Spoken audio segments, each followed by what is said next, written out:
बेटा जी, आपने जब बेसिक डेफिनेशन देखी बॉन्डिंग की तो आपने देखा कि भाई केमिकल बॉन्ड बेसिकली आपके पास अट्रैक्टिव फोर्सेस हैं। तो क्या सिर्फ और सिर्फ अट्रैक्शन ही केमिकल बॉन्डिंग में सिग्निफिकेंस रखती है या उसके अंदर कोई रिपल्शन नाम की भी कोई चीज़ है? अगर रिपल्शन है तो उसके क्या यूजेस हैं, वो कितने टाइप से हो सकती हैं, क्या वो शेप और ज्योमेट्री के अंदर कुछ इंटरफेयर करेगी? शेप, अरे शेप क्या है? शेप और ज्योमेट्री क्या दोनों सेम ही वर्ड हैं या अलग अलग हैं? अगर अलग अलग हैं तो कैसे अलग हैं? अगर मैं बात करूं टेट्राहेड्रल, अगर मैं बात करूं ट्राइगोनल, बाइपिरामिडल, क्या ये दोनों वर्ड एक जैसे हैं या इन दोनों में कोई सिमिलरिटी है? या अगर आप देखोगे कि भाई आपके पास T shape, seesaw shape, trigonal bipyramidal, V shape, क्या ये सारे वर्ड एक दूसरे के साथ कुछ रिलेशन रखते हैं? ऐसी बहुत सारी इंफॉर्मेशंस हैं जो आपके पास इस लेक्चर के पूरे होने तक आपके दिमाग में आ चुकी होंगी। तो अब शुरुआत करते हैं इसी टॉपिक के इन्हीं आंसरों को ढूंढते हुए VSEPR थ्योरी की। VSEPR थ्योरी आपकी ऑक्टेट थ्योरी के बाद आई थी।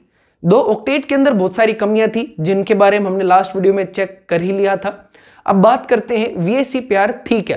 तो जैसे नाम के अंदर है valence shell electron pair repulsion, valence shell electron pair repulsion theory ही VSEPR थ्योरी है।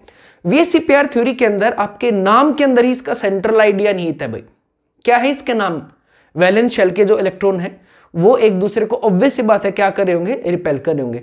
और केमिकल बॉन्डिंग में भी कौन पार्टिसिपेट करता है? वैलेंस शेल के इलेक्ट्रॉन पार्टिसिपेट करते हैं। तो इस थ्योरी के अंदर हम बात करेंगे जो वैलेंस शेल के इलेक्ट्रॉन है ऑब्वियस सी बात है वो एक दूसरे को रिपेल करेंगे। क्यों करेंगे? चलो थोड़ा सा देखते हैं, बाद में जो बोर्ड पर लिखा उसकी बात करेंगे।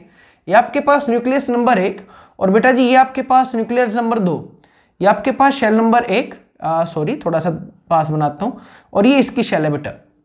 तो ऑब्वियस सी बात है जब बॉन्डिंग में जा रहे होंगे दो एटम्स एक दूसरे के साथ, तो ये जो इलेक्ट्रॉन्स एक दूसरे के, इनके ऊपर तो सेम ही चार्ज है, ऑब्वियसली दोनों नेगेटिव नेगेटिव चार्ज है और similar charges always repel each other. तो बॉन्डिंग में तो इलेक्ट्रॉन को जाना है, इलेक्ट्रॉन को जाना तो एक दूसरे को रिपेल करेंगे। रिपेल करेंगे तो भाई बॉन्ड कैसे बनाएंगे? क्योंकि स्टार्टिंग से एक चीज आपके दिमाग में डालने की हमेशा कोशिश की बेटा मैंने कि जब भी अट्रैक्शन होती है एनर्जी घटती है, रिपल्शन आती है तो एनर्जी बढ़ती है, और एनर्जी अगर बढ़ी तो स्टेबिलिटी घटी, बॉन्ड नहीं बन सकता, और अगर एनर्जी घटी तो स्टेबिलिटी बढ़ जाएगी और बॉन्ड बनेगा। तो बेसिक सी बात यही है कि आपके पास रिपल्शन है तो एनर्जी बढ़ेगी, तो बॉन्ड किसी हाल में बन ही नहीं सकता, लेकिन फिर भी बॉन्ड तो बनते हैं। तो क्या है आपके पास बॉन्डिंग में एक्चुअल में, वही सारी चीजें इस थ्योरी में आप अभी चेक कर रहे हो। तो हाँ रिपल्शंस होंगे, ऑब्वियस सी बात इलेक्ट्रॉन इलेक्ट्रॉन के बीच में होंगी, बट अट्रैक्शन भी तो होंगी। किस किस के बीच में? इसके न्यूक्लियस और इसके दोनों के इलेक्ट्रॉन्स के साथ, और ये न्यूक्लियस इन दोनों के साथ। और आपको पता है ना न्यूक्लियर का छोटा साइज होने की वजह से उसकी चार्ज डेंसिटी बहुत हाई है, और बहुत हाई है तो वो इन रिपल्सिव फोर्सेस से काफी ज्यादा स्ट्रॉन्ग है, ओवर पावर करेगी जिनको आराम से, और ओवर पावर करेगी तो आपके पास केमिकल बॉन्ड बनाने की कोशिश करेगी। तो केमिकल बॉन्ड क्यों बने? क्योंकि आपके अट्रैक्टिव फोर्सेस जो थे वो रिपल्सिव फोर्सेस से काफी स्ट्रॉन्ग थे, लेकिन रिपल्सिव फोर्स जो थे उनकी भी अपनी एक सिग्निफिकेंस थी। इस थ्योरी ने आपको क्या समझाया कि भाई आपके हाँ इलेक्ट्रॉन एक दूसरे को रिपेल करेंगे और वो अपने आप को, ये अट्रैक्शन तो बॉन्ड बनवाएंगी लेकिन ये रिपल्शन बॉन्ड बनने नहीं देंगी। तो रिपल्शन को भी एटम क्या करेगा? मिनिमाइज करेगा। डायरेक्ट बॉन्ड बनाने नहीं जाएगा, पहले इनको मिनिमाइज करेगा, और मिनिमाइज करने के लिए क्या करेगा? वो अपने आप को इस तरीके से अलाइन करेगा एक एटम दूसरे एटम के साथ बॉन्ड बनाते वक्त कि भाई वो रिपल्शन को मिनिमाइज कर सके। और रिपल्शन जितनी ज्यादा मिनिमाइज रहेंगी आपकी रेगुलर उतनी ही ज्योमेट्री जो है वो रेगुलर शेप की रहेगी, और जितनी ही आपकी रिपल्शंस मिनिमाइज कम हो पाएंगी मतलब स्टेबिलिटी आपके पास कम आ पाएगी। तो ये बेसिक आइडिया अगर आपके दिमाग में आ गया है तो अब बोर्ड के ऊपर जो लिखा है उसको थोड़ा थोड़ा पढ़ना शुरू करते हैं। तो अगर आप देखो valence shell electron pair repulsion theory, जिसका सेंट्रल आइडिया जो है उस सेंट्रल आइडिया के अंदर क्या आएगा? एटम्स एक दूसरे को रिपेल करते हैं और वो कोशिश करते हैं कि रिपल्शंस को मिनिमाइज किया जाए ताकि एनर्जी को भी मिनिमाइज किया जा सके, और एनर्जी मिनिमाइज हो जाएगी तो स्टेबिलिटी को मैक्सिमाइज हो जाएगी। अब दो पोजीशन जो है, the positions of minimum repulsion, ये जो शॉर्ट फॉर्म है पोजीशन की बेटा, the position of minimum repulsions and maximum stability, ऐसी पोजीशन, ऐसी दूरी एक एटम की दूसरे एटम से जिस टाइम पर उनके बीच के रिपल्शंस मिनिमम होंगे और स्टेबिलिटी ऑब्वियस बात है मैक्सिमम होगी, उसी को आपने क्या नाम दे दिया? Bond length. और बेटा जी इस फिनोमिनन को आपने क्या बोल दिया, जिस फिनोमिनन के अंदर आपकी रिपल्शंस मिनिमाइज की गई और अट्रैक्शंस मैक्सिमाइज की गई, स्टेबिलिटी मैक्सिमाइज की गई, इसी फिनोमिनन का नाम क्या है, केमिकल बॉन्डिंग। तो अब तक जो आपने पढ़ा chemical bond is chemical Fevicol, अरे दो से ज्यादा एटमों को जोड़ता है तो केमिकल फेविकोल एक काइंड ऑफ अट्रैक्टिव फोर्स है।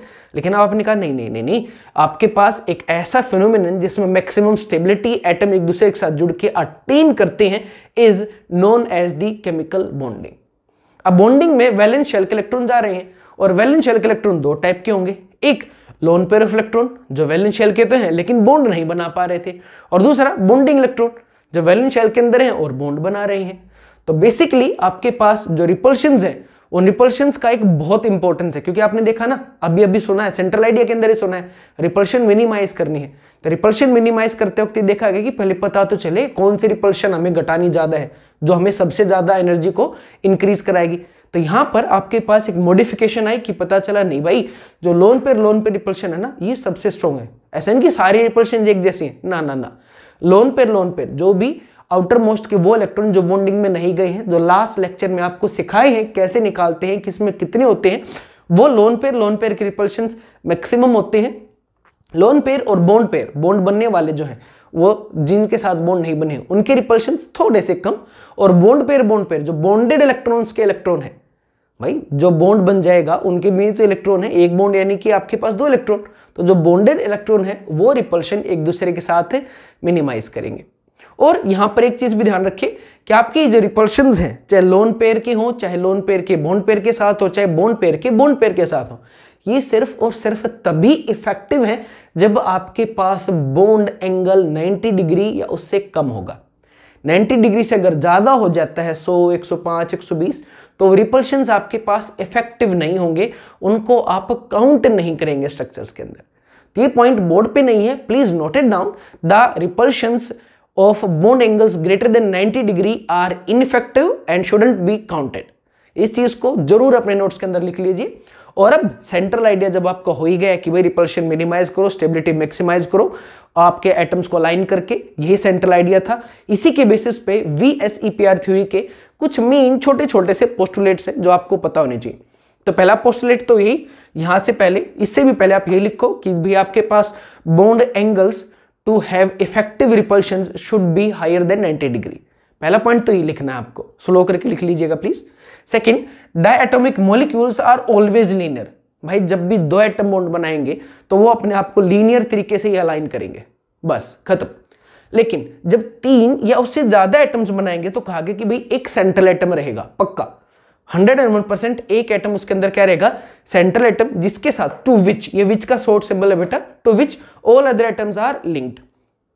Fourth point, if the central atom bonded to similar atom, अगर सेंट्रल एटम जो है जिसके साथ बाकी सारे एटम जुड़े हुए हैं, मान लो आपके पास एक सेंट्रल एटम है ए, उसके साथ यहाँ पे कई सारे एटम जुड़े हुए हैं, मान लो सारे एक ही जैसे हैं, B B B B B, सारे के सारे एटम अगर एक जैसे हैं तो हम कह देंगे कि भाई ये जो बॉन्ड्स बने हो सारे एक जैसे नेचर के बने हैं। बॉन्ड एक जैसी नेचर का मतलब इनकी बॉन्ड लेंथ एक जैसी होंगी, इनकी बॉन्ड स्ट्रेंथ एक जैसी होंगी, इनके बॉन्ड एंगल्स एक जैसे होंगे। तो सारी चीजें अगर आपके पास एक जैसी होंगी तो हम कहेंगे जो ज्योमेट्री बनाएंगे ना बेटा जी, वो ज्योमेट्री कैसे होंगे आपके पास, रेगुलर ज्योमेट्री होंगे। वो ज्योमेट्री कैसे होंगे आपके पास, रेगुलर।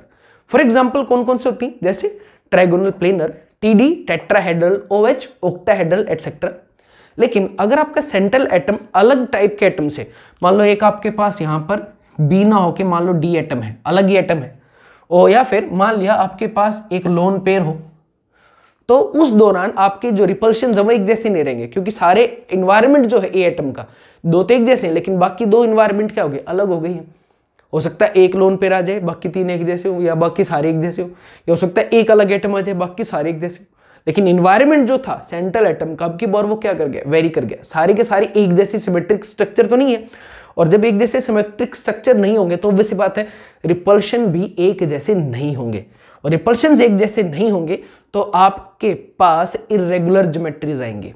इरेगुलर ज्योमेट्रीज आपके पास, जो रेगुलर ज्योमेट्री है उन्हीं के अंदर से डिराइव होती है, जैसे V शेप, T शेप। अब आप जब आगे का टॉपिक चलेगा तब आप देखेंगे कि ज्योमेट्री और शेप दोनों में एक माइनर सा डिफरेंस है। बेशक आपको लिटरली ये दोनों एक जैसे लगते हैं, but yes they do have a little difference. तो अब हम चेक करेंगे बेटा स्ट्रक्चर्स। तो सबसे पहले देखो आप, सबसे पहला जो केस बनेगा वो बनेगा 2 इलेक्ट्रॉन पेयर्स का। अगर आपके पास 2 इलेक्ट्रॉन पेयर्स हैं और 2 की 2 अगर बॉन्ड बना के बैठ गए हैं, लोन पेयर इसका मतलब कितना है 0, तो आपके मॉलिक्यूल्स एक दूसरे के साथ इस तरीके से जुड़ेंगे कि रिपल्शंस को क्या कर सके, मिनिमाइज कर सके। तो देखो अपने आप को जोड़ने के इनके पास कई सारे तरीके हैं, लेकिन अगर ये एक दूसरे को इस तरीके से जोड़ ले, जैसे कि अभी मैंने जोड़ा है, देखो ऐसे जोड़ा है बेटा ए बी बी। अब आपको पता है फोर्स तो वेक्टर क्वांटिटी है, बिल्कुल है। तो आपके पास इसका फोर्स ऐसे, इनका फोर्स अट्रैक्टिव ऐसे, तो दोनों vector quantity equal and opposite, क्योंकि दोनों एक जैसे हैं, एक दूसरे को क्या कर लेंगे, कैंसिल। और ये जो रिपल्शंस हैं ए और बी के बीच के इलेक्ट्रॉन्स थे ना बेटा, यहाँ उन्हीं के बीच में तो रिपल्शंस थे। तो अगर आपके पास इस तरीके से इन्होंने एक दूसरे के साथ लीनियर अलाइनमेंट कर लिया, तो इनका जो आपके पास रिपल्शन है वो ऑटोमेटिक कितना हो जाएगा, 0। तो भाई जब भी 2 मॉलिक्यूल एक दूसरे के साथ, सॉरी 2 बॉन्ड पेयर होंगे, तो वो अपने आप को किस तरीके से मिनिमाइज करेंगे, रिपल्शंस, लीनियरली एक दूसरे के साथ जुड़ के। तो शेप कैसी रहेगी, लीनियर। दूसरा, अगर इसी केस के अंदर 2 इलेक्ट्रॉन पेयर तो हैं, लेकिन उसमें से सिर्फ एक ही बॉन्ड बना रहा है और एक आपके पास कहां चला गया बेटा, लोन पेयर में, एक आपके पास एज ए लोन पेयर है। लोन पेयर ऐसे दिखाते हैं बेटा, जैसे मैंने दिखा रखा है। अब एक चीज ध्यान देना, आपकी मेन पॉइंट्स के अंदर बेशक छठा पॉइंट बना के इसको भी लिख लेना कि लोन पेयर आपके पास रिपल्शंस में हमेशा पार्ट करेंगे, हमेशा रिफ्लेक्शन शो करेंगे, लेकिन they have no role in formation of the structure. Structure आपके पास हमेशा बॉन्ड पेयर्स की वजह से डिटरमाइन होगा, तो इनकी वजह से कोई स्ट्रक्चर नहीं होगा। हाँ, ये इनके ऊपर इंपैक्ट डाल के स्ट्रक्चर को मोल्ड कराएंगे, चेंज कराएंगे, लेकिन एक्चुअल स्ट्रक्चर जो बनेगा वो बनेगा हमेशा बॉन्ड पेयर्स की वजह से। तो यहां पर इसकी वजह से तो कुछ हुआ ही नहीं, 2 एटम जुड़ गए। आपका सेकंड पोस्टुलेट चेक करो क्या था, जब भी डायटोमिक मॉलिक्यूल्स होगा तो कैसे जुड़ेंगे, लीनियर। तो कैसा होगा ये, एक लीनियर मॉलिक्यूल्स। अब सेकंड केस पे चलते हैं। ये था आपका पास केस नंबर 1 और अब हम बात करेंगे केस नंबर 2 की। केस नंबर 2 यानी कि 3 इलेक्ट्रॉन पेयर, थोड़ा सा आगे बढ़ गए हैं। 3 इलेक्ट्रॉन पेयर में पहला केस 3 के 3 बॉन्डेड इलेक्ट्रॉन्स हो, 3 के 3 क्या बना के बैठे हो, बॉन्ड। तो लोन पेयर क्या हो जाएगा आपके पास, 0। और अब ये अपने आप को इस तरीके से अलाइन करेंगे, रिपल्शन क्या हो जाए, मिनिमाइज। मिनिमाइज कैसे होंगे, चेक करते हैं, थोड़ा सा फिजिक्स का वेक्टर चेक करेंगे भाई, ए बी बी और बी। अब इसका रिपल्शन ऐसे मान लिया, यहां के इलेक्ट्रॉन पेयर जो है ये इस तरफ से और इस तरफ से, तो भाई इन दोनों का सम एंगल कितना होगा आपके पास, cos थीटा 120 डिग्री। तो इन दोनों का सम होगा इस डायरेक्शन में। और वेक्टर सम का फार्मूला तो सबको आता ही होगा, a square plus B square plus 2ab cos theta square root, है ना। तो cos थीटा कितना, 120। सोल्व करो, ये जो सम आया है आपके पास और ये जो सम आया है, ये ऑलमोस्ट एक दूसरे को टोटल कैंसिल आउट कर देंगे, all thanks to cos theta. ठीक है जी, ऑल थैंक्स टू आपके पास है cos थीटा। तो भाई जब भी 3 इलेक्ट्रॉन पेयर एक दूसरे के साथ जुड़ेंगे, तो वीएससी पेयर ने क्या कहा कि वो एक रेगुलर ज्योमेट्री जो बात कर रहा था, रेगुलर ज्योमेट्री कैसे होनी चाहिए आपके पास, ट्रायगोनल प्लेनर। और बॉन्ड एंगल ट्रायगोनल कहती है, ट्रायंगल आते ही दिमाग कहता है बॉन्ड एंगल 60 डिग्री होगा, ये वाला नहीं बेटा, वो मैथ्स का है। केमिस्ट्री में बॉन्ड एंगल कौन सा होगा, बॉन्ड्स के बीच का एंगल। यहाँ कौन सा बॉन्ड है बेटा, कोई बॉन्ड है ही नहीं, बॉन्ड तो ये है, ये रहा, ये है बॉन्ड तो आपके पास, ये रहे। तो ये बॉन्ड एंगल कितना आएगा आपके पास, सारे एंगल सेम है, तो भाई टोटल आपके पास सर्कल बन गया। तो इस अकेले के हिस्से में कितना आएगा, 120 डिग्री। तो bond angle will be 120 degree, shape will be trigonal planar.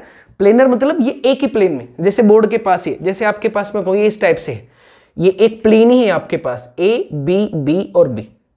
Clear, अरे हाँ है ना, समझ में आ गया ना, एग्जैक्टली। तो एक प्लेन है, ये आपके पास एक प्लेन है एक्स और वाई, इसमें ना कुछ बाहर की तरफ आ रहा है ना कुछ पीछे की तरफ जा रहा है, इनकी स्पेस में कुछ है ही नहीं। तो ऐसी शेप्स को आप क्या बोल दोगे, ट्रायगोनल प्लेनर। अब आगे चलते हैं, सेकंड केस इसी का 3 इलेक्ट्रॉन पेयर वाले का।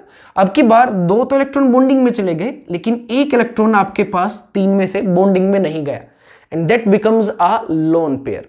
ओके जी, ठीक है। तो कहीं पे भी जहां पे भी आपका मन करे किसी, क्योंकि तीनों एग्जैक्ट एक जैसी शेप्स बनाई हमने, तो रेगुलर ज्योमेट्री बनाई है, कहीं से भी एक जगह से आपने उड़ा दिया, मैंने समझाने के लिए आपको इजीली विजुअलाइज हो जाए, ऊपर वाला उड़ा दिया भाई। तो अब की बार जो आपकी ज्योमेट्री थी या स्ट्रक्चर था वो कैसा था, ट्रायगोनल प्लेनर ही था, लेकिन एक इलेक्ट्रॉन पेयर टूट गया। और पहले वाले का पहला पॉइंट जो मैंने डिस्कस किया था, अगर वीडियो रिवर्स करके चेक करो तो क्या कहा था भाई, आपके पास ये भाई साहब स्ट्रक्चर के अंदर हिस्सेदारी सिर्फ इनको तंग करने के लिए करता है, अदरवाइज स्ट्रक्चर में इसका कोई लेना देना नहीं होता। स्ट्रक्चर सिर्फ बॉन्ड पेयर ही जो बनता है उन्हीं की वजह से आता है। तो भाई बॉन्ड पेयर तो ये रही, ये वाली शेप देखना आपको कुछ उल्टी वी जैसी नहीं दिखाई दे रही है, या बेंट कहो या वी कहो, उल्टा वी। तो ये शेप कैसी आपके पास, वी शेप या बेंट शेप। लेकिन ये किस स्ट्रक्चर से डिटरमाइन की है बेटा आपने, किस स्ट्रक्चर से ड्राइव की है, ट्रायगोनल वाले से की है ना। तो इसका स्ट्रक्चर तो ट्रायगोनल ही था, लेकिन भाई एक लोन पेयर आने की वजह से, जिसका स्ट्रक्चर में कोई लेना देना नहीं था, उस भाई साहब की वजह से इसकी बार अब की बार शेप क्या बन गया आपके पास, वी शेप या फिर बेंट शेप। तो स्ट्रक्चर क्या था, जो मेन आपका सिस्टम का, जो मेन आपकी एक किस्म से कहो अरेंजमेंट थी, वो थी। लेकिन उस अरेंजमेंट में से अगर कोई एक एटम निकल गया तो अब उसके अंदर जो बच गया है, दैट थिंग इज आपके पास उसकी शेप। और ये शेप कैसी कहलाएगी आपके पास, देखना वी शेप या बेंट शेप। अब यहाँ पे बड़ा प्यारा सा क्वेश्चन आता है, ऐसे क्वेश्चनों में एग्जांपल देके पूछते हैं, कहते हैं भाई इनकी बार बोन एंगल जो है, इस बार जो बोन एंगल होना है वो कम होगा या ज्यादा होगा आपके पास। तो ऑब्वियस सी बात है, अभी बात हुई थी जब शुरुआत में सेंट्रल पॉइंट क्या था, अब उसी को यूज करना है। इस थ्योरी की खासियत यही है, आप चीजों को करते रहोगे और उनको यूज करते रहोगे। तो क्या लोन पेयर यहां पर इसके साथ क्या करेगा, रिपल्शन करेगा, बिल्कुल करेगा। हाँ वो रिपल्शन एंगल 120 डिग्री से ज्यादा है, तो ऑलमोस्ट नामात्र की है, ऑलमोस्ट, लेकिन होंगी ना थोड़ी बहुत। तो अब ये दोनों रिपल्शन आने की वजह से ये बॉन्ड एंगल जो आइडियली 120 डिग्री का होना चाहिए था, उससे थोड़ा सा घट जाएगा। हो सकता है 119 आ जाए, हो सकता है 118.5 डिग्री आ जाए, but it is going to decrease but a little bit. वजह बॉन्ड एंगल आपके पास ये जो लोन पेयर का है वो मोर देन 120 डिग्रीज है, राइट। अभी केस नंबर 3, केस नंबर 3 तो ऑलरेडी आपको पता है भाई, स्ट्रक्चर तो वही है ट्रायगोनल प्लेनर, लेकिन अब की बार एक बॉन्ड पेयर है ये रहा, और दो क्या है लोन पेयर, हटा दो भाई।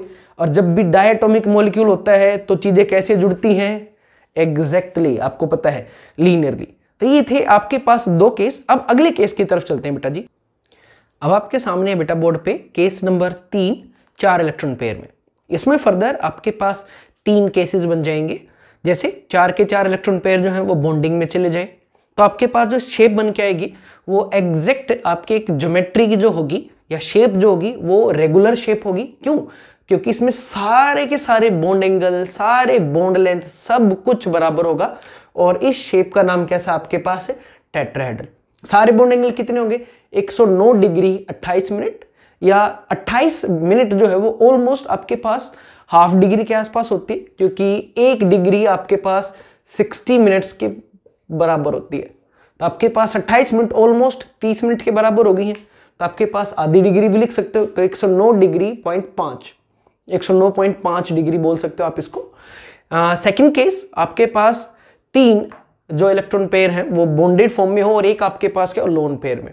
तो भाई ये चला गया लोन पेयर ऊपर, तो अब आपके पास जो ज्योमेट्री वो कैसे बनी, पिरामिड का ऊपर का सिर हट गया आपके पास, टेट्राहेड्रल का ऊपर का सिर हट गया आपके पास, और आपकी जो शेप बन गई है वो कैसे होगी आपके पास है पिरामिडल। ये बिल्कुल पिरामिड जैसी होगी। इजिप्ट के जो पिरामिड आपने देखे ये कुछ कुछ वैसी होगी, जिसका जो बेस वो ट्रायगोनल होगा, ट्रायगोनल बेस की दिखाई देगी। नेक्स्ट केस जो होगा वो आपके पास होगा 2 बॉन्ड पेयर का और 2 लोन पेयर का। इस केस में तो आपको साफ दिख रहा है कि भाई आपके पास जो ज्योमेट्री है इसको भूल जाओ, तो किस टाइप की होगी, वी शेप या बेंड शेप। सॉरी मैंने गलत वर्ड यूज किया, ज्योमेट्री तो भाई टेट्राहेड्रल है, इसके भी ज्योमेट्री तो इसकी भी टेट्राहेड्रल है। ध्यान से सुना हो तो ध्यान से, ये ज्योमेट्रीज नहीं है, शेप है। टेट्राहेड्रल ज्योमेट्री के अंदर आपके पास एक छोटी सी चेंज आया है, क्योंकि वहां से एक इलेक्ट्रॉन पेयर हट गया है, तो आपके पास जो चीज नहीं बन के आई वो क्या है, आपके पास है शेप। तो तीनों की जो शेप है, शेप आपके पास अलग अलग है, ज्योमेट्रीज या स्ट्रक्चर्स बिल्कुल एक जैसे। ये भी टेट्राहेड्रल है, ये भी टेट्राहेड्रल और ये भी टेट्राहेड्रल है। 4 इलेक्ट्रॉन पेयर का टेट्राहेड्रल ही बनेगा, लेकिन इसके अंदर आपके पास ये शेप के अंदर नहीं जाएगा। शेप तो सिर्फ बॉन्ड पेयर ही डिटरमाइन करते हैं, तो इसकी शेप कैसे हो जाएगी आपके पास, पिरामिडल। कौन सा, 3 बॉन्ड पेयर और एक लोन पेयर वाले केस में। इस केस में जो आपके पास शेप है वो कैसे होगी, ज्योमेट्री तो टेट्राहेड्रल, लेकिन ये शेप के अंदर नहीं आएंगे, तो शेप आपकी कैसे हो जाएगी, वी शेप या बेंड शेप। ऑब्वियस सी बात है, अब की बार आपके पास ज्योमेट्री के अंदर और शेप के अंदर आपको डिफरेंस साफ साफ दिखना शुरू हो गया होगा। अब अगले केस पे चलते हैं जो बहुत ज्यादा इंपॉर्टेंट है। अब सबसे इंपॉर्टेंट केस बेटा 5 इलेक्ट्रॉन पेयर वाला, अब उसकी बात करते हैं। जब आपके पास 5 इलेक्ट्रॉन पेयर होंगे तो आपकी जो शेप आएगी वो थोड़ी सी अलग है। अब तक आपने देखा कि सारी शेप्स, सारे स्ट्रक्चर्स बिल्कुल एक जैसे थे, लेकिन अब की बार आप थोड़ा सा चेंज फील करोगे। तो आपके पास जब 5 बॉन्ड पेयर होंगे, 0 लोन पेयर होंगे, तो आपके पास जो शेप होगी वो होगी ट्राइगोनल बाय पिरामिडल। इसको बार बार हम शॉर्ट में TBP लिखते रहेंगे, ठीक है बेटा। तो ये जो आपके पास ज्योमेट्री कहो, शेप कहो, वो एक ही बात इस केस में, और वो क्या रहेगी, ट्राइगोनल बाय पिरामिडल। ये आपको 3D में कुछ ऐसी दिखाई देगी जैसा कि ये है आपके पास। ये आपके पास ट्रायंगल है, एक इक्विलैटरल ट्रायंगल 1 2 3, ठीक है, जिसमें सारे एंगल कितने हैं 120 120 और 120। और ये आपके पास एक लीनियर सीधा हिस्सा है।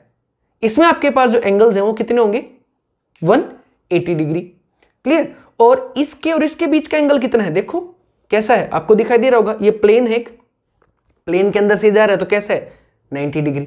तो ये जो आपके एक बिल्कुल सीधी लाइन दिख रही है आपके पास, ये कैसा है आपके पास एक्सियल पोजीशन है। ये जो है आपके पास ट्रायंगल, ये कौन सी है, इक्वेटोरियल पोजीशंस है। इनके तीनों के बॉन्ड अलग अलग है। एक्सियल, इस टिप और इस टिप के बीच का एंगल कितना है, साफ दिख रहा है भैया आपके पास 180 डिग्री। अरे लीनियर शेप है। इनके एंगल्स अभी आपने देखे ही थे, सारे कितने हैं 120 120 और 120। और इन दोनों के बीच का एंगल अरे साफ दिख रहा है, ये एक प्लेन है और ये आपके पास उस प्लेन के ऊपर खड़ी एक चीज। तो प्लेन के ऊपर कोई भी चीज अगर आपके पास परपेंडिकुलर ही आएगी, और तो वो आपके पास एंगल यहाँ पे है ही नहीं। तो इनके बीच में 3 टाइप के आपके पास एंगल्स है। अब तक सारे सेम थे, अब की बार डिफरेंस है क्या, एक्सियल का bond angle 180 degree, axial equatorial का 90 डिग्री और इक्वेटोरियल का 120 डिग्री। तो आपके पास ये पोजीशंस जो है, ये आपके पास अब एक प्लेन में ड्रॉ करके फिगर 3D नहीं है, तो प्लेन में आपको दिखेगा कि ये वाली जो पोजीशंस है इनको नाम दिया आपने एक्सियल, और ये जो ट्रायंगल बेस बना है इसका नाम दिया आपने इक्वेटोरियल। बेस वाली पोजीशन को, ट्रायंगल वाली को क्या कहा, इक्वेटोरियल। अब एक चीज सबसे पहली, भाई आपके पास 2 टाइप की बॉन्ड लेंथ होंगी, 3 टाइप के एंगल्स होंगे।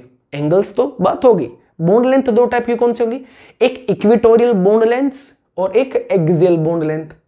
भाई बड़ी कौन सी होगी, इक्वेटोरियल या एक्सियल, पहला क्वेश्चन 12th का है, कॉम्पिटिटिव एग्जाम का है, हर जगह आएगा।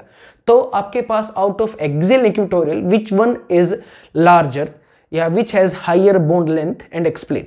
सो आपके पास थोड़ा सा सोचो पोज करके, कौन सा ज्यादा होगा। सारा केस आपके पास सेंट्रल आइडिया पे डिपेंडेंट है, रिपल्शंस पे। सोच लिया, ठीक है। आपने पोज करके ना सोचा तो भी मैं थोड़ा सा आपके दिमाग में आइडिया डालता हूं।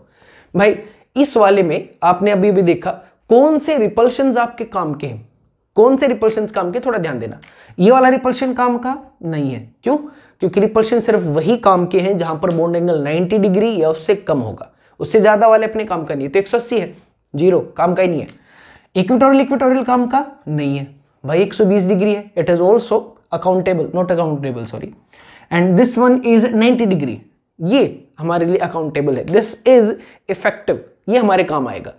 तो अब आप ध्यान से देखोगे एक्सियल इक्वेटोरियल में, भाई साहब इसके ऊपर अगर आप ध्यान दो, स्ट्रक्चर में आते हैं, अगर आप इसके ऊपर ध्यान दोगे तो इसके ऊपर ये वाला और ये वाला, ये दोनों ही रिपेल कर रहे होंगे, ये वाला रियो, क्योंकि दोनों का एंगल कितना है 90 है ना। तो एक के ऊपर रिपल्शंस कितने हैं 2, इसके ऊपर भी कितने कर रहे हैं भाई 2, इसके ऊपर भी कितने कर रहे हैं 2। हर एक एटम के ऊपर कितने रिपल्शंस आ रहे हैं 2, और वो दोनों रिपल्शंस की वजह से एक्सियल और एक्सियल की वजह इक्वेटोरियल का एंगल तो 120 डिग्री है। अब दूसरे पे आते हैं बेटा, दूसरा कौन सा आएगा आपके पास भाई, इक्वेटोरियल। अब इसके ऊपर ये दोनों रिपेल करेंगे, कुछ टाइम के लिए इसको भूल जाओ, ट्रायंगल पे आ जाओ। इसके ऊपर आपके पास इसके ऊपर ये दोनों रिपेल करेंगे, बिल्कुल करेंगे, पर एंगल कितने 120 डिग्री, काम के नहीं है। अब वापस आते हैं, इसको कौन कौन रिपेल करेगा, ध्यान देना, 1 2 और 3 इक्वेटोरियल रिपेल करेंगे इस वाले को, इसको। सिमिलरली इसको भी कौन कौन रिपेल करेगा, 1 2 और 3 इक्वेटोरियल वाली। तो हर एक आपके पास इक्वेटोरियल के ऊपर 2 रिपल्शंस थे, हर एक इक्वेटोरियल के ऊपर 2 रिपल्शन थे, एक इसकी वजह से और एक इसकी वजह से। लेकिन हर एक एक्सियल के ऊपर 3 रिपल्शंस है। हर एक इक्वेटोरियल की वजह से, हर एक एक्सियल, इस पे भी 3 और इस पे भी कितने हैं 3, एंगल 90 डिग्री है ना भाई, ये रहा एंगल 90 डिग्री है, ध्यान दो ये वाला इसके प्लेन के 90 डिग्री है, ये देखो दिख भी रहा होगा, ये एक प्लेन रहा और ये उसके ऊपर परपेंडिकुलर खड़ा, तो भाई 90 डिग्री होने की वजह से बेचारे इसके ऊपर रिपल्शन 3 एग्जर्ट होंगे, ज्यादा रिपल्शन ज्यादा दूरी, ऑब्वियसली बात है। तो out of axial and equatorial, axial bond lengths are higher than the equatorial ones because each axial atom get या feel repulsions from 3 equatorial positions where each equatorial position feels repulsions from 2 axial atoms। तो भाई ज्यादा repulsions होने की वजह से, इस पे 3 है और इनके ऊपर हर एक पे 2 है, ये बेचारे इनसे ज्यादा दूर चले जाएंगे, ये बॉन्ड लेंथ आपके पास लंबी होंगे। यहीं से आपका एक और क्वेश्चन आता है, मान लो आपने किसी एटम को हीट किया, इसका सबसे बड़ा एग्जांपल आपके पास जो सीबीएसई का है, PCl5 को आपने हीट किया, PCl5 बिल्कुल सेम ऐसे एग्जांपल है, Cl Cl Cl Cl और Cl, ठीक है, बिल्कुल ट्राइगोनल बाय पिरामिडल है बेटा जी आपके पास, ये रहा 2 पिरामिड के ऊपर आपके पास। तो इसको आपने हीट किया, तो बताओ कौन से वाले Cl जाएंगे, इसको हीट करोगे तो क्या बन जाएगा आपके पास PCl3 प्लस में Cl2, तो ये 2 Cl गए, कौन से 2 Cl जाएंगे, हमेशा जाएंगे एक्सियल वाले, हमेशा कौन से जाएंगे एक्सियल वाले। क्यों जाएंगे एक्सियल वाले, अरे बॉन्ड लेंथ ज्यादा है, बॉन्ड लेंथ ज्यादा है तो क्या हो गया, बॉन्ड वीक है। पिछले लेक्चर में कहा तो था लंबी लकड़ी को तोड़ना आसान है, छोटी को तोड़ना मुश्किल है, तो यहाँ पे बॉन्ड लेंथ जानो कि जैसे बॉन्ड स्ट्रेंथ कम हो जाएगी ना, तो इसलिए आपके पास ये जो Cl टूटेगा हमेशा कौन सा टूटेगा आपके पास एग्जैक्टली एक्सियल वाला। क्यों, क्योंकि इनकी बॉन्ड लेंथ ज्यादा थी और बॉन्ड स्ट्रेंथ कम थी। तो पहले वाले से कई सारी चीजें बन गई, शेप के बारे में, एंगल्स के बारे में, कौन से एंगल्स काम के हैं, कौन से एंगल्स काम के नहीं है, कौन सा बॉन्ड वीक है, कौन सा बॉन्ड स्ट्रॉन्ग है, कौन सा जल्दी टूटेगा, कौन सा लेट टूटेगा, कई सारे आंसर्स आपके दिमाग में आ गए हैं। अपनी लैंग्वेज में अपने तरीके से लिख लेना, क्योंकि नोट्स आपके हैं, पढ़ना आपको है अगले 1.5 साल तक। आगे चलते हैं, केस नंबर 2। केस नंबर 2 के अंदर अब की बार थोड़ा सा अपना कीमती दिमाग बेटा खर्च कीजिएगा। अब की बार केस में 4 बॉन्ड पेयर और 1 लोन पेयर। अब तक तो सारी पोजीशन एक जैसी थी, मेरे को विजुअलाइजेशन दिखाने के लिए जहां मेरे को अच्छा लगा मैंने वहां बना दिया, कह दिया भाई यहां देखो अच्छे से शेप दिख रही है। लेकिन अब की बार आपको सोचना पड़ेगा जी। क्यों सोचना पड़ेगा भाई, 2 पोजीशन है, कहां रखूं लोन पेयर को, इक्वेटोरियल पर रख दूं या फिर एक्सियल पे रखूं, कहां रखूं। तो अब की बार आपके पास जो लास्ट सेंट्रल पॉइंट था, जो सेंट्रल आइडिया था, उसके अंदर लास्ट पॉइंट यहाँ पे लिखा था वीडियो के अंदर, क्या था, लोन पेयर की रिपल्शन सबसे ज्यादा, फिर लोन पेयर बॉन्ड पेयर और सबसे कम बॉन्ड पेयर। वीडियो का उसी पोर्शन को अब हम यूटिलाइज करेंगे, अप्लाई करेंगे, यही थी कामयाबी इस थ्योरी की। क्यों, जो चीज पढ़ी उसी को बार बार अप्लाई करवा रही, इसीलिए तो कामयाब है। तो उसी चीज को अप्लाई करके देखते हैं। एक बार हमने क्या किया, हमने तो दोनों ही मान लिए भाई, एक बार इक्वेटोरियल पोजीशन पे लोन पेयर को रखा, एक बार एक्सियल पोजीशन पे लोन पेयर को रखा। चलो स्टडी करते हैं अब। तो बॉन्ड एंगल्स हमें ऑलरेडी पता है, तो इसके ऊपर पहला रिपल्शन कौन सा होता है, lone pair and lone pair. अरे 2 के बीच में रिपल्शन होने के लिए 2 का होना तो जरूरी है ना, 2 को लड़ाई करनी, तो इसका मतलब 2 मिनिमम होने चाहिए। यहाँ तो लोन पेयर है ही 1, तो लोन पेयर और लोन पेयर रिपल्शन है ही नहीं, 0। तो ना तो इस वाले स्ट्रक्चर में लोन पेयर रिपल्शन और ना ही इस वाले में, 0। तो भाई पहला पॉइंट मैच कर गया है। दूसरे पे आ जाओ जी। दूसरा क्या था, लोन पेयर और बॉन्ड पेयर। अब थोड़ा ध्यान दीजिएगा, ये राजी लोन पेयर, ये इन दोनों को कुछ करेगा क्या ना, वजह बॉन्डिंग 120 है ना जी। देखो ये देखो, कोई काम का नहीं है, किसी टाइप का रिपल्शन। तो आपके पास यहां पे रिपल्शन कोई नहीं होगा। हाँ, क्या ये वाला इसको रिपेल करेगा 100%? बिल्कुल भाई, क्यों, 90 डिग्री है। क्या ये वाला करेगा? बिल्कुल 100%। क्यों, 90 डिग्री है। तो भाई loan pair bond pair repulsions कितने आए, 2। दोनों किसकी वजह से आए, एक्सियल पोजीशन की वजह से। इक्वेटोरियल ने 120 डिग्री होने की वजह से कोई रिपल्शन एक्सर्ट नहीं किया है। अगले वाले पे आओ भाई। तो इसमें लोन पेयर बॉन्ड पेयर की रिपल्शन 2 आ गए इसके ऊपर, और दोनों ही एक्सियल पोजीशन ने दिए हैं। नेक्स्ट पे आते हैं। अब की बार फिर से भाई, पहली चीज हम कौन से देखते हैं, लोन पेयर 0 थे। अगले लोन पेयर और बॉन्ड पेयर, तो क्या ये इसके जैसे कुछ एक्सर्शन फील करेगा? नहीं, साफ दिख रहा है, मैंने दिखा भी दिया, बॉन्ड एंगल 180 डिग्री है, तो एक्सियल की वजह से कुछ नहीं होना। अब इक्वेटोरियल पे आओ। इक्वेटोरियल का इसका बॉन्ड एंगल कितना है, 90 डिग्री। सर यहाँ तो कुछ और ही दिख रहा है। कोई नहीं, यहाँ से देख लो ना भाई, यहाँ से देखो, यहाँ से चेक करो, सारों के साथ ये परपेंडिकुलर खड़ा है, तो इसके साथ भी 90 है, इसके साथ भी 90 और इसके साथ भी 90 है। ये ऐसे है, आप इसको ऐसे देखो, ठीक है जी। तो ये रहा आपके पास, ये जो नीचे वाला बी है वो ये है, ठीक है, और ये बी और ये बी। तो इसका पीछे वाली चोंच के साथ कोई लेना देना नहीं, बॉन्ड एंगल 90 डिग्री, लेकिन 180 डिग्री सॉरी, लेकिन इसका इसके साथ 90, इसका इसके साथ भी 90, और बेटा जी इस भाई साहब का इसके साथ भी कितना होगा 90, तीनों कितने होंगे 90 डिग्री। तीनों 90 डिग्री होने की वजह से क्या हो जाएगा, ये वाला रिपल्शन और जी ये वाला रिपल्शन और ये वाला रिपल्शन, तीनों रिपल्शन ही काम के होंगे। तब की बार lone pair bond pair repulsion कितने होंगे 3। साफ है भाई, अगले स्टेज पे जाने की जरूरत ही नहीं है, क्योंकि ये रिपल्शंस नीचे वाले रिपल्शन से तो काफी स्ट्रॉन्ग है, तो कितने भी हो हमें कोई मतलब ही नहीं है। एंड द विनर इज ये वाला भाई साहब ज्यादा loan pair bond pair repulsion होने की वजह से हार गया है। उसके अलावा चाहो तो बॉन्ड पेयर रिपल्शन काउंट कर सकते हैं, फॉर आपकी कॉन्सेप्ट क्लैरिटी आप देख सकते हैं, बट उसकी कोई सिग्निफिकेंस शेप के अंदर नहीं होगी। तो आपकी एग्जैक्ट जो शेप आएगी वो शेप यहां से आएगी, एंड दैट शेप इज आपके पास सीसो। ज्योमेट्री वही है, स्ट्रक्चर वही है, कौन सा TBP, लेकिन उसके अंदर एक लोन पेयर आने की वजह से थोड़ी सी मॉडिफिकेशन होगी, और इसकी एक्चुअल शेप कैसी है शीशो। ये तो कहीं ना शीशो दिख रहा है, दिखाता हूं, ये देखो, ये दिखाता हूं, ये रहा लोन पेयर, ये रहा दूसरा लोन पेयर, ठीक है। अब सॉरी और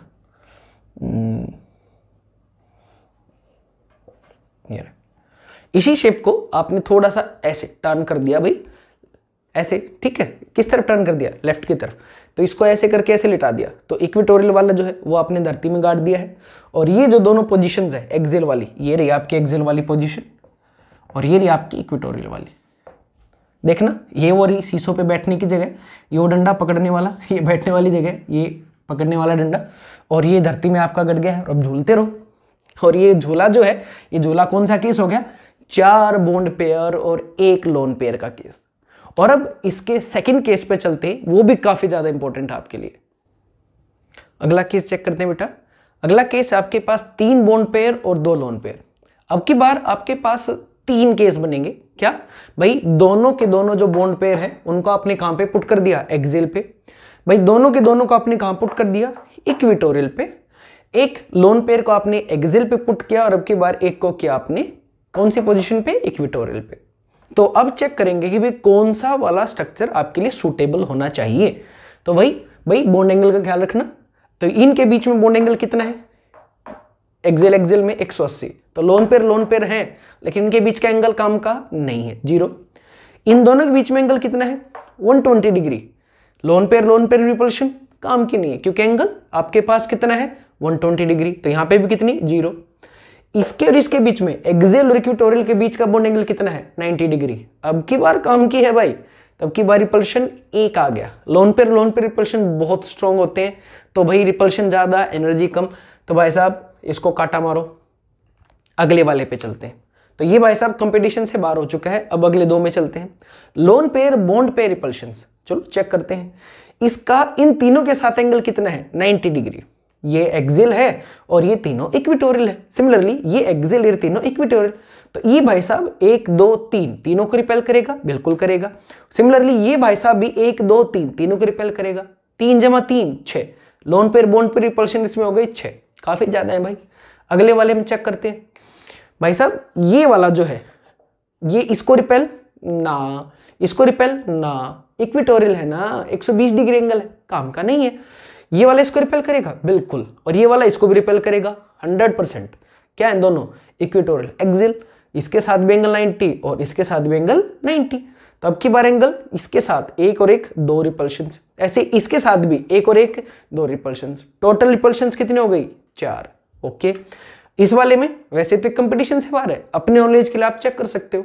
ये वाला भाई साहब जो है लोन पेयर बॉन्ड पेयर है ना, ये वाला इन दोनों को रिपेल करेगा, बिल्कुल करेगा, इसको भी करेगा और इसको भी 2।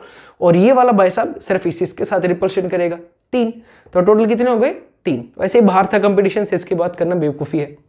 लास्ट भाई बॉन्ड पेयर, तो पता तो आपको चली गया है क्या, the winner is this structure. क्यों भाई, क्योंकि भाई इसमें lone pair bond pair repulsion कम है। फिर भी तीसरे वाले को अपनी नॉलेज के लिए आप चेक कर लेना, इसमें बॉन्ड पेयर रिपल्शन 0, एंगल 120 है भाई सारों के। इसमें रिपल्शंस हाँ आएंगे भाई, ये इसको भी करेगा और ये भाई साहब इसको भी करेगा, एक्सियल इक्वेटोरियल है। और इस वाले केस में भी 2 ही आएंगे, ये इसके साथ भी होगा और ये इसके साथ भी। तो साफ है the winner is this one. और इसकी जो शेप है वो, इसकी ज्योमेट्री तो वही TBP ही है, लेकिन इसकी जो शेप बनी, शेप कैसे बनेगी देखना भाई, A B B और B। देखना कुछ आपको इंग्लिश का कोई अल्फाबेट तो नहीं दिख रहा है T जैसा, एग्जैक्टली द शेप इज आपके पास T शेप बनेगी बेटा इस केस में। कौन से केस में? 3 बॉन्ड पेयर और 2 लोन पेयर के केस में। लेकिन ठीक है, बोर्ड के लिए 3 और 2 वाले केस में T शेप लिखा हो, मोर देन इनफ है, खुशी की बात है, कोई प्रॉब्लम नहीं है। लेकिन बेटा जी किसी अच्छे कॉम्पिटिटिव एग्जाम में ये T मत लिख के आना। अच्छे कॉम्पिटिटिव एग्जाम में इसकी जो शेप होगी बेटा वो आपके पास, थोड़ा ध्यान दीजिएगा भी, यहाँ पे एक लोन पेयर है और यहाँ पे भी एक लोन पेयर है, उसकी वजह से ये वाला एंगल थोड़ा सा झुक जाएगा, थोड़ा सा इस टाइप से। ये क्या बकवास है, ये क्या झुक गया? अरे बकवास नहीं है, इसका और इनका एंगल कितना है भाई? 90 डिग्री। अब की बार रिपल्शन तो काम की है, तो ठीक है थ्योरेटिकली T बन गया, लेकिन इसको रिपेल करेगा, रिपेल करके ऐसे थोड़ा ना छोड़ देगा, इसको थोड़ा सा अंदर की तरफ झुकाएगा ना। ऑब्वियस सी बात है भाई, ये दूर जाने की कोशिश करेगा 90 डिग्री से, रिपल्शन अच्छा खासा है। सिमिलरली ये भाई साहब इसको भी पीछे की तरफ धकेलेगा, धकेलें तो दोनों ही दोनों को, तो जब इनको थोड़ा पीछे की तरफ धकेलेंगे सिमेट्रिक फोर्स लगा के, तो ये जो लाइन है बिल्कुल सीधी ना रह के थोड़ा सा टिल्ट हो जाएंगी। और इसकी एक्चुअल शेप T तो आपके लिए बोर्ड के लिए ठीक है लिखने के लिए, लेकिन आप JEE मेन से एडवांस या NET की तैयारी करें तो इसके लिए आप इसकी शेप को हमेशा एरो शेप ही कंसीडर करें। इसकी शेप को कैसे कंसीडर करें? एरो शेप ही कंसीडर करें। अब आपके पास केस रह गया है 6 का, 6 का केस रह गया, तो बहुत ईजी है, पर वीडियो थोड़ी ऑलरेडी लंबी हो गई बेटा। और VBT जो हम अगले कंसेप्ट के अंदर करेंगे, होपफुली आपको समझ में ये कंसेप्ट आ गया होगा। प्लीज इसके नोट्स बनाएं और ध्यान से ये लास्ट के केसेस जरूर देखें। Thank you.